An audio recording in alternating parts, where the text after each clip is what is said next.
In this video, I'll guide you through how to be anonymous on Glassdoor. If you've ever wanted to share an honest review about a company, a salary range, or your interview experience, but you're worried about your name being attached to it, this walkthrough is for you. We'll go step by step through the process of posting anonymously, and I'll also highlight a few small details to keep you as private as possible while you're sharing your feedback. First, open your browser and go to glassdoor.com. You can type the address directly into the address bar at the top of your screen. If you already have Glassdoor bookmarked, you can use that as well. Give the page a moment to load and make sure you're on the official Glassdoor website before you move on. At this point, it's a good idea to sign into your account if you aren't already, since Glassdoor usually requires an account to post content, even if the post itself is anonymous. Once you're on the Glassdoor homepage and signed in, look toward the left side of the screen for the option to post. Depending on your device or screen size, this might appear as a button or a text link that says something like post or post a review. It's typically near the main navigation area, not hidden deep in the menus. Take a second to hover your mouse over it if you're on a computer, or tap it if you're on a phone or tablet.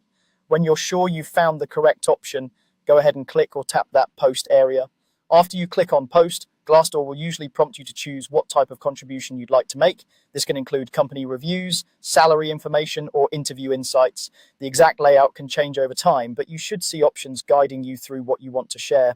As you move through these screens, pay attention to any privacy or visibility settings that appear. Glassdoor tends to highlight their anonymity features near the start of the posting flow.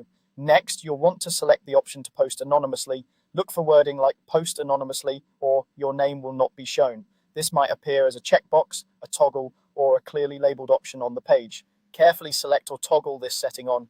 This is the key step that ensures your review or report is not tied to your public profile name when it appears on the site. Once you've chosen to post anonymously, you can start writing your review or sharing your information. Even though Glassdoor hides your name, remember that true anonymity also depends on what you write. Avoid including details that could personally identify you, such as specific job titles that only one person holds at a small company, or highly unique situations that point directly to you. Focus on your experience, your feedback, and any helpful information for other users while keeping personal identifiers out. When you're done writing, review both your content and the anonymity setting one more time before submitting. Make sure the post anonymously option is still selected, then go ahead and publish your post. That's all you need to do to be anonymous on Glassdoor while still contributing valuable information to others.